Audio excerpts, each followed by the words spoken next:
vocês fundamentos teóricos e metodológicos da matemática. Aqui a gente já inicia uma imagem que provavelmente esse ano iremos ter uma atualização, né? Em 1969, o professor era, né, a autoridade máxima e a vergonha era do aluno. E em 2009, né, a professora virou a vilã da história e os alunos dominaram. Em 2020, né, logo atualizaremos a imagem que será nós em 2021, né? Então, vamos lá, que a aula tá que tá hoje. Esse aqui é o Braulio Bessa, ele tem um quadro da Fátima Bernardes e eu vou deixar para vocês uma poesia, nada mais sugestivo do que se ame, seja amor, se permita errar, né? Então, a nossa aula de hoje, a ementa será concepções da matemática, o papel da matemática na educação infantil, séries iniciais do ensino fundamental, objetivo, organização e seleção de conteúdos para o ensino de matemática. É sempre bom, qualquer assunto, qualquer questão que nós formos trabalhar com as crianças, nós temos como base aquilo que elas já trazem, né? A bagagem que elas já trazem de casa. Então, tanto a criança da educação infantil quanto do ensino fundamental, ela tem uma bagagem. Então, a gente precisa conhecer a bagagem dela. Nossa, Poliana, como nós conhecemos essa bagagem? Conversando com uma criança, roda de conversa, jogos, brincadeiras. Através de tudo isso, a gente consegue saber qual que é a bagagem da criança, né?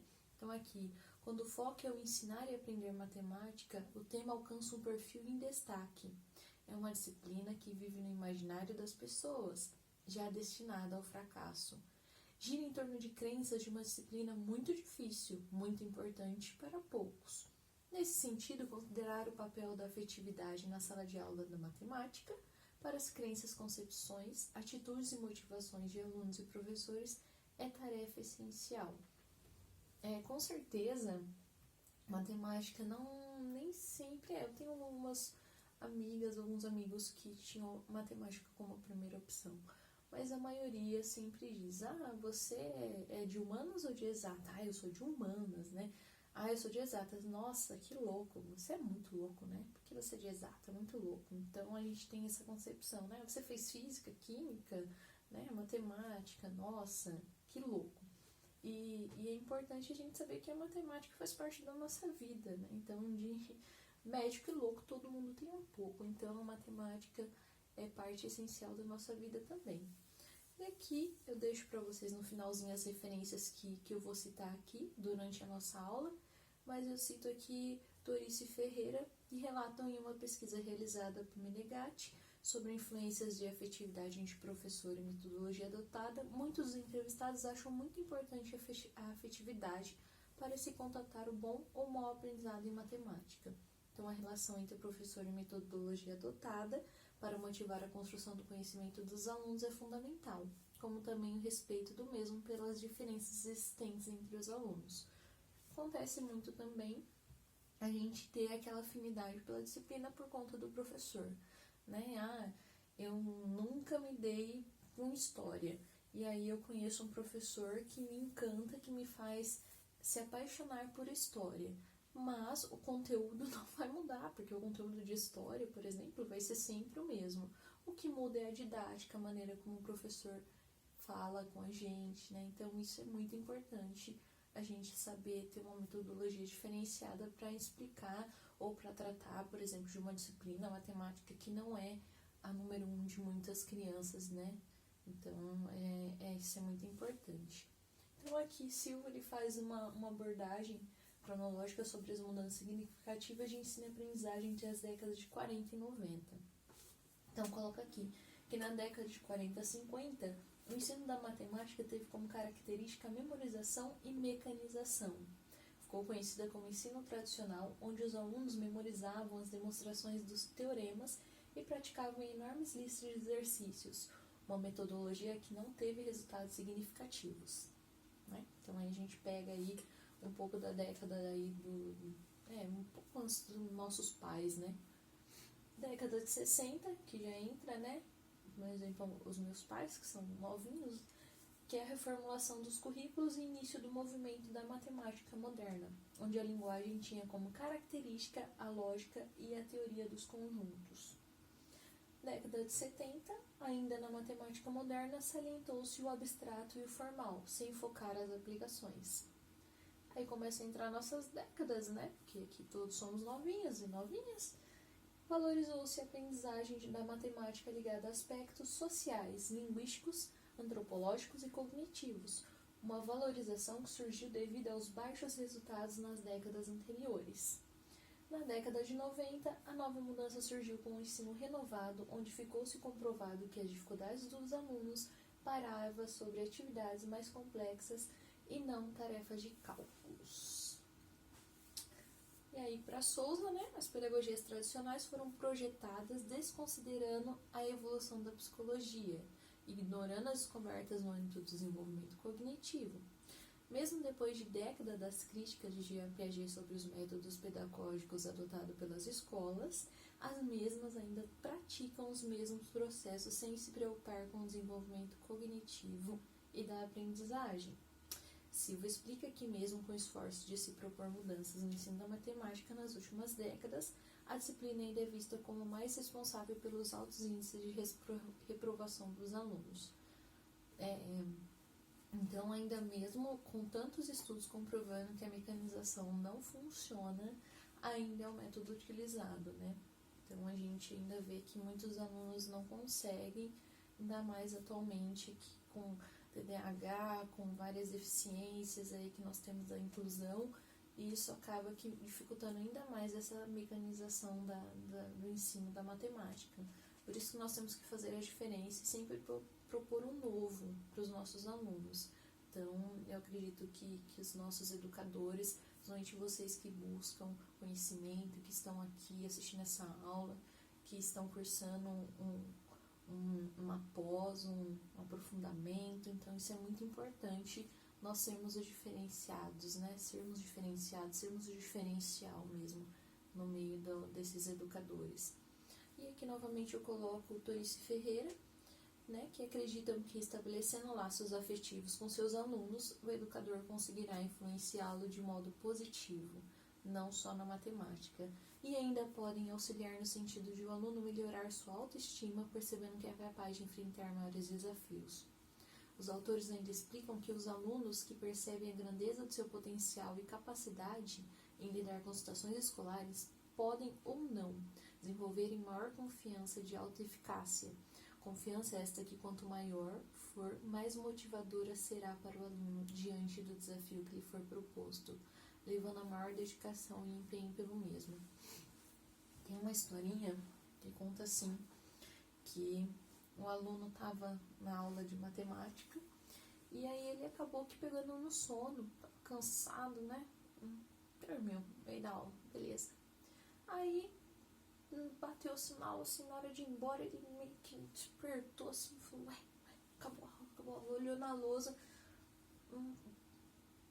fórmula enorme, falou, nossa, é tarefa, pegou o caderno, tá, copiou, pegou a mochilinha, tchau, professor, vazou. Chegando na outra aula, ele falou, vou me lascar, porque eu dormi na aula passada, né, o professor só tá de zóio em mim, né. Pegou o caderno rapidamente, né? Levou o caderninho pro professor e falou, ó, professor, tá aqui, ó, fiz tarefa aí que o senhor deixou sexta-feira aí, passei final de semana inteirinho, professor, ralando em cima desse exercício aqui, mas não desisti. Eu fiz o exercício. O professor falou, tarefa, moleque, tá louco? Tarefa, sério, agora que você dormiu na última aula aí, você tá querendo graça? Tarefa do quê? Tarefa. Aí pegou o problema, olhou e falou assim, mas não é possível? O que isso aqui é, professor? É tarefa, tava lá na lousa, eu peguei, copiei e resolvi, aí tá aí. E aí, pasmem vocês, o exercício não tinha solução até então. Então é uma história, mas pode ser verídica. Por quê? Porque aí vem a questão. Ele não ouviu que a fórmula, né, a conta, não tinha solução. Ele simplesmente copiou e foi resolver, né? Então a gente pensa assim, quando não somos motivados a não ter um resultado, né? Não somos motivados ao fracasso, o fracasso não acontece. Então muitas vezes nós somos motivados ao fracasso, nós somos motivados a ter aquele momento que você não vai conseguir. E aí o aluno dorminhoco, não sendo motivado ao fracasso, conseguiu a solução do problema, que até então não tinha solução. Então, muitos dos nossos alunos já vêm de um fracasso de casa, que você nasceu e não era para ter nascido, você veio ao mundo e eu não te queria, seu pai te abandonou, teu pai tá preso, e várias histórias aí que a gente poderia ficar horas contando, né? E nós, como educadores, a nata que busca conhecimento, que busca sermos diferentes, precisamos ter esse momento com os nossos alunos e alunas e mostrar que eles são capazes, que eles são diferentes, que não é porque o pai, a mãe, o tio, a avó, o avô não tiveram uma educação, não conseguiram ter uma educação para que tivessem um emprego melhor, para que ganhassem mais, que eles vão ser iguais, né? Porque diz assim, sua mãe seu pai toda a cadeia, né? Corrente vai puxando uma outra para o mesmo ciclo da cadeia, na mesma cadeia. E a gente pode mostrar para eles que eles são diferentes. Então, não motivados ao fracasso, eles são vencedores, né? Então, é muito importante a gente sempre lembrar disso também. E por ser uma disciplina de caráter obrigatório nos currículos escolares, os parâmetros curriculares nacionais indicam como objetivos dessa no ensino fundamental possibilitar ao aluno identificar os conhecimentos matemáticos como meios para compreender e transformar o mundo à sua volta e perceber o caráter de jogo intelectual característico da matemática como aspecto que estimula interesse, a curiosidade, o espírito de investigação e o desenvolvimento da capacidade para resolver problemas. Fazer observações sistemáticas de aspectos quantitativos e qualitativos do ponto de vista do conhecimento e estabelecer o maior número possível de relações entre eles, utilizando para isso o conhecimento matemático. Selecionar, organizar e produzir informações relevantes para interpretá-las e avaliá-las criticamente. Resolver situações problemas sabendo validar estratégias e resultados, desenvolvendo formas de raciocínio e processos, como dedução, indução, intuição, analogia, estimativa e utilizando conceitos e procedimentos matemáticos como instrumentos tecnológicos disponíveis. Comunicar-se matematicamente, ou seja, descrever e apresentar resultados com precisão e argumentar sobre suas conjecturas, fazendo uso da linguagem oral e estabelecendo relações entre ela e diferentes representações matemáticas. Estabelecer conexões entre temas matemáticos de diferentes campos, entre esses temas e conhecimentos de outras áreas curriculares. Sentir-se seguro da própria capacidade de construir conhecimentos matemáticos, desenvolvendo autoestima e perseverança na busca de soluções. Interagir com seus pares de forma cooperativa, trabalhando coletivamente na busca de soluções para problemas propostos, identificando aspectos consensuais ou não na discussão de um assunto, respeitando o modo de pensar dos colegas e aprendendo com eles. Então, para que consiga alcançar os objetivos propostos nos parâmetros curriculares nacionais, a matemática escolar deve possuir uma linguagem que busque dar conta de aspectos concretos do cotidiano dos alunos, sem deixar de ser um instrumento formal de expressão e comunicação para diversas ciências. Complexo, né? Mas isso é o que o nosso referencial de parâmetros curriculares nacionais coloca como deveria ser o nosso ensino de matemática, ok? Eu digo como deveria ser porque muitas vezes as escolas não dão abertura para que a gente trabalhe realmente esse conteúdo, né? Muitas escolas são doutrinadas, são seguidas por apostila, por ser um método já pronto e muitas vezes não dão essa abertura, tá? Mas não que seja culpa nossa, dos educadores, ok?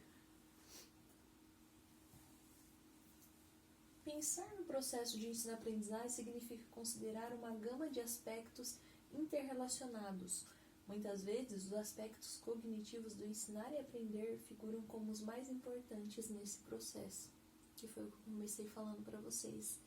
O ensinar e aprender, né? Então, muitas vezes a gente aprende mais do que ensina. Hoje, só eu tô falando aqui com vocês, mas eu gosto muito da nossa troca de conteúdo, de histórias de vida, de conhecimento, que é muito rico, muito importante, né? A gente sempre sai com um gostinho de algo novo na aula, um gostinho de, poxa, que legal que é ouvir isso. Matemática é uma ciência que foi criada a fim de contar e resolver problemas cujas existências tinham finalidades práticas. Teorias das mais complexas, contadas por matemáticos, sobrevoaram a mente humana de como a matemática foi criada. Então, se a gente parar para pensar, tudo tem matemática, né? Por exemplo, eu tive que organizar o ângulo certinho do celular para que vocês pudessem me ver e ver a tela, né? Não simplesmente só ver eu ou só ver a tela. Então, foi milimetricamente calculado o ângulo que o celular está gravando. Então, tudo hoje tem matemática, tudo. Então, isso desde, né, de meados passados. Então, essa ciência difícil e com complexidades pós o conhecimento humano foi criada a partir dos primeiros seres racionais, há milhões de anos dos homens sapiens. Então, ela foi criada com o intuito de inventar uma lei sobre todas as quais ela é soberana e determina o possível e o impossível, com uma questão de lógica.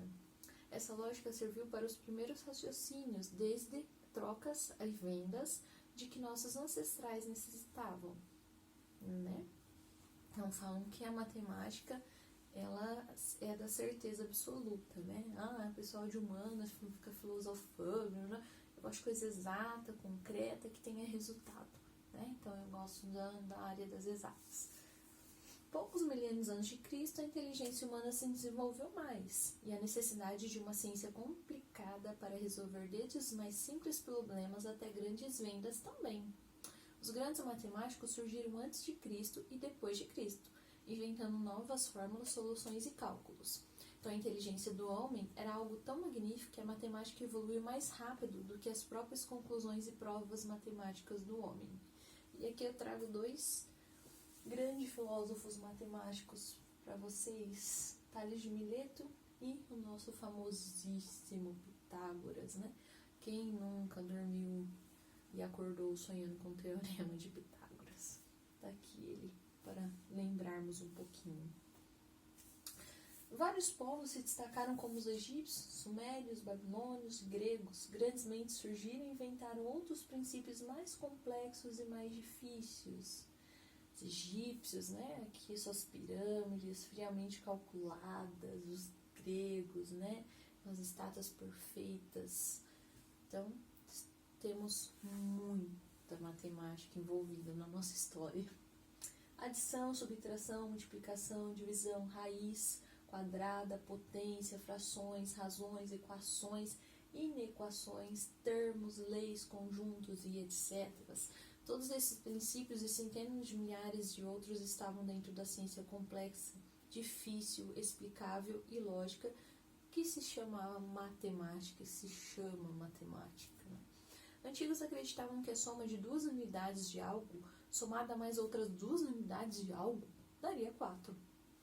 Comprovado pela matemática de Sumérios, os primeiros grandes astrônomos e filósofos deram o essencial a essa complexidade.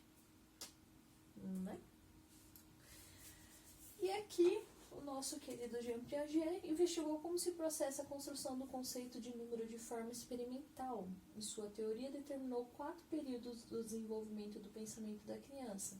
Então, aqui, período sensório-motor, de 0 a 2 anos, pré-operacional, de 2 a 7 anos, operações concretas, de 7 a 12 anos, operatório formal, de 12 a 16 anos. Então, aqui a gente coloca um pouquinho esmiuçado para vocês que o período pré-operacional corresponde a um período pré-numérico, pré-operatório, ou seja, puramente intuitivo. Significa que a criança só percebe os fatos através dos sentidos, a partir de manipulações práticas. O aparecimento da função simbólica permite à criança ter uma representação mental dos objetos e das coisas do ambiente, o que lhe possibilita fazer classificações. Então, nesse período, a criança classifica quando separa ou agrupa objetos por suas semelhanças ou diferenças, estabelecendo assim relações das coisas do ambiente em que vive. A classificação e a seriação são operações lógicas que têm estreita relação com a conservação numérica e favorecem a formação do conceito de número. A criança tem condições de construir o conceito de número no período das operações concretas, que a gente viu aqui, que é a partir dos 7 aos 12 anos, pois é nessa fase que ela se apropria de vários esquemas de conservação. O número, segundo Piaget, é uma síntese de dois tipos de relações que a criança elabora entre os objetos, ordem e inclusão hierárquica. E aí a gente coloca aqui que ordem é a relação que a criança elabora ao contar um determinado número de elementos, sem saltar ou repetir nenhum. Inclusão hierárquica é a relação que permite à criança a quantificação dos objetos como um grupo, ou seja, ao lhe pedirmos que nos mostre 8 objetos arranjados numa relação ordenada, ela nos apontará para o grupo todo e não apenas para o último. Entre 7 e 8 anos de idade, o número de relações que a criança estabelece permite-lhe a mobilidade do pensamento de forma a torná-lo reversível. A reversibilidade se refere à habilidade de realizar mentalmente ações opostas simultaneamente, isto é, separar o todo das partes e reuni-las novamente ao todo. Assim, a criança compreende que uma ação inversa anula a transformação observada. Na aquisição do conceito de números, destacam 4 noções básicas, que aqui seriam a classificação, seriação, correspondência bionívoca e conservação da quantidade, que eu vou explicar para vocês mais detalhado, que é a classificação. Classificar é agrupar segundo critério. Podemos classificar figuras geométricas, cor, tamanho, livros de história, gênero, animais, espécies, secos e molhados, tampinha, números, furos, tamanho, cor, enfim, tudo o que for evidência da criança. Classificação de formas geométricas. Classificação de tampinhas por cor.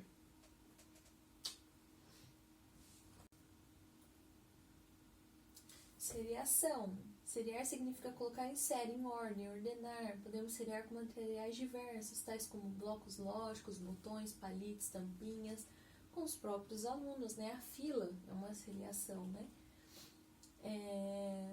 Menos pesado, que mais que pode, menos que. Seriar conforme a cor do mais claro, mais escuro, fazer sequência lógica em cartões, histórias, sequências. Então aqui a ordem da fila que a gente faz, ordem de cores, né? Bichinhas da Avon, Mary Kay, Natura, né? Correspondência bionívoca, que é a correspondência também chamada 1 a 1, ou seja, cada elemento do primeiro conjunto deverá corresponder a um e somente um elemento do segundo conjunto que também será esgotado. Podemos fazer correspondência com bonecas e camas, xícaras e pires, meninos e bonés, bonecas e vestidos, cães e ossos, cartazes com encaixe para as figuras. Então, uma pedra para garra da ovelha. São as atividades que nós fazemos de correspondência bionívoca, né? A gente não sabe o nome, a gente faz só a setinha, né? E dá para a criança fazer e às vezes não sabe o que está trabalhando. Então, conservação da quantidade. A criança conserva a quantidade no momento em que ela reconhece que o número de elementos de um conjunto não varia, quaisquer que sejam as maneiras como se agrupam esses elementos. Podemos organizar 2 fileiras de botões, tampinhas, bolinhas, fazendo a correspondência termo a termo. Após modifica-se a disposição dos mesmos e questionamos a criança perguntando se 2 fileiras têm a mesma quantidade. Independente da forma, temos a mesma quantidade. As crianças precisam aprender matemática a fim de entender o mundo ao seu redor. Essa necessidade de conhecimento matemático sempre esteve presente. Em muitas sociedades, as pessoas expressam preocupações consideráveis sobre as habilidades matemáticas da população, e ao fazer isso, seus pensamentos geralmente se voltam às crianças e seus professores. A matemática, além de ser uma matéria escolar para crianças, também é parte de suas vidas. Sem matemática, eles ficarão desconfortáveis, não apenas na escola, mas em suas atividades cotidianas, quando partilham bens com seus amigos, discutem sobre velocidade e distância, ou seja, quando começam a entender o mundo do dinheiro, de compras e vendas. Se desejamos ensinar matemática para crianças de uma forma que torne todas numeralizadas, temos que saber muito mais sobre como crianças aprendem matemática e o que a aprendizagem de matemática pode fazer pelo pensamento delas, pois à medida de que a sociedade muda, o conceito do que é ser numeralizado também muda.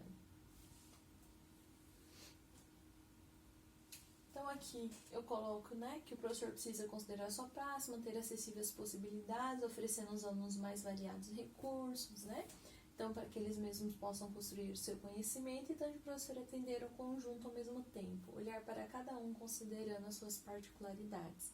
Importante a gente entender que aquele que resolve 10 exercícios em meia hora, tem aquele que não consegue resolver um exercício em meia hora. Então, a gente precisa também ter essa particularidade. A matemática, assim como a alfabetização, é como se fosse a chavinha, A gente fala que a alfabetização vira a chavinha. Então a criança tá lá, tá patinando, não aprende a ler, não aprende. Aí, ligou a chavinha, começou a ler. E a matemática é a mesma questão, 1, 2, 3, e não vai, ligou a chavinha. Então é essencial que o professor tenha esse time de aguardar a particularidade da criança. Isso é muito importante. Então, no processo de construção do número, é possível trabalhar a ansiedade presente na realidade de muitas crianças de diferentes culturas e linguagens, estimulando a concentração. Com isso, melhora o relacionamento interpessoal, autoestima, comunicação. De que maneira isso é possível? Com trabalhos elaborados de forma prazerosa e atraente dentro da matemática. Com isso, ajuda as crianças a diminuir problemas presentes no seu dia a dia, desenvolvendo relação de confiança entre professor e aluno e também entre os próprios alunos. Também a comunicação de pensamento, senso numérico, corpo, espaço, a fim de propiciar a interação ao meio. O lúdico na educação é um processo prazeroso, possibilitando a criança de ter uma atividade criativa e curativa, que permite à criança reviver situações desagradáveis, vivenciadas em sua própria comunidade, e com isso ensaiando na brincadeira as suas perspectivas diante da realidade. Alguns pesquisadores afirmam que crianças pequenas parecem responder a propriedades numéricas no seu mundo visual, sem o benefício da linguagem, raciocínio abstrato ou mais oportunidade de manipular seu mundo. E aqui a gente coloca, algumas atividades de faixa etária. Então, aqui na educação infantil, através da música também usamos a matemática. Assim, a música, além do ritmo e melodia, tem tempo e espaço, mas através da música podemos trabalhar. Os números, como podemos ver na música, os videozinhos. 1, 2, 3, videozinhos, Temos aí, primeiro ano, caixa de papelão, providenciar caixa de papelão com tamanho diferente, cor diferente, enche as caixas com vários materiais diferentes, como tecido, areia, trabalha com criança, comparação de peso. É aquela velha piadinha, Tem mais 1 kg de algodão ou 1 kg de chumbo? Se você responder 1 kg de chumbo, ai. 1 kg de algodão ou 1 kg de chumbo, Isso é piadinha que meu pai contava. Faixa etária 4º ano, contando o tempo no relógio. Trabalha a memorização dos números, envolvendo o raciocínio de cálculos relacionados à divisão e fração. Quem que não teve dificuldade em olhar para esse relógio e ficar pensando, um dia será que eu vou saber ver a hora nisso? E eu tenho certeza que muitos adultos até hoje não conseguem ver a hora nesse relógio, andam com os reloginhos digitais, Então não é uma tarefa fácil, mesmo falando assim, a tabuada do 5, quem é a tabuada do 5, Troco da padaria, simulando estar em uma padaria, iremos comprar pães. Então, mas precisamos saber o valor da unidade do pão, quantidade de pães para calcular em valor de dinheiro que vou gastar. Então, se a unidade do pão é igual a 20 centavos e compramos 6 pães, sabendo que o valor da compra é 1,20, então trabalhamos conceitos matemáticos importantes como unidade, quantidade e soma. Além da comunicação, Porque eu vou precisar pedir o pão, comprar o pão, falar com o atendente da padaria, 5º ano, compra no supermercado. A gente faz muito isso na educação infantil, No dia a dia no mercadinho. Então, fazer compra através de revistas de preços de mercadoria do supermercado, elaborar uma lista com mercadorias que vamos comprar e assim pesquisar os preços, quantidade, peso, tamanho, e após a compra calculamos o valor gasto no final. Então, é bem legal que a gente fez uma atividade uma vez na escolinha, que a gente montou o mercado. Então, tinha desde da pessoa que atendia a gente na porta, que auxiliava na compra, que levava o carrinho, que passava a compra, né? Então, isso é muito importante a gente imitar a vida real para que eles possam, quando crescer, já irem se habituando com essa rotina mesmo. Então, para trabalhar situações matemáticas, é importante que o professor leve em consideração os conhecimentos prévios do aluno, propondo, de novo, situações de aprendizagem onde os alunos utilizem esses conhecimentos para construir novos conhecimentos. Não se devem trabalhar propostas fora da realidade do aluno e não esperar um resultado imediato. O pensamento lógico-matemático não é algo que se ensina, mas sim algo que o aluno deve descobrir e construir. O professor deve estimular para que o aluno confie nele mesmo, pois assim ele desenvolve uma autonomia para que lhe permite a segurança de sentir-se pronto a enfrentar situações propostas, não só na matemática, mas também em situações simples do dia a dia. Eu falei para vocês, se ele não conseguir fazer uma conta 2 mais 2, né? E o outro conseguir 2 mais 2 responder 4. Poxa, você é muito inteligente. Vem aqui comigo, como você é inteligente. E eu desfavorecer o que não conseguiu resolver, isso vai desmotivando. Nós adultos somos assim, né? Por exemplo, se você pega a sua coordenação, a sua direção, que só te bate, e só pega aquele, vai exaltando,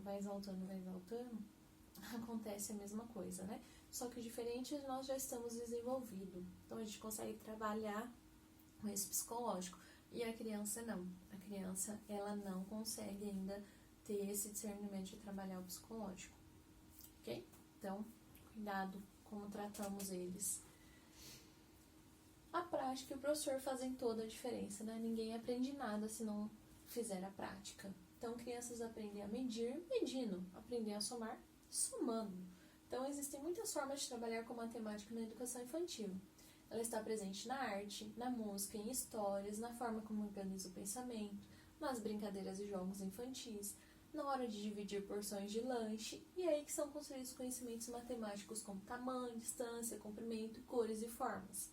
Nas últimas décadas, vem se discutindo que para ensinar matemática à criança pequena faz-se necessário a manipulação de objetos, observação de fatores de repetição, análise de situações cotidianas com a consequente comparação e reflexão dos resultados, e nesse sentido verificamos que a apropriação do conhecimento matemático se dá pela interação com o meio, com as pessoas, relacionando conceitos e fazendo uso de possibilidades a quais se efetivam em situações diversas, como os questionamentos, as atividades desafiadoras que incentivam a verbalização, a representação gráfica e o registro.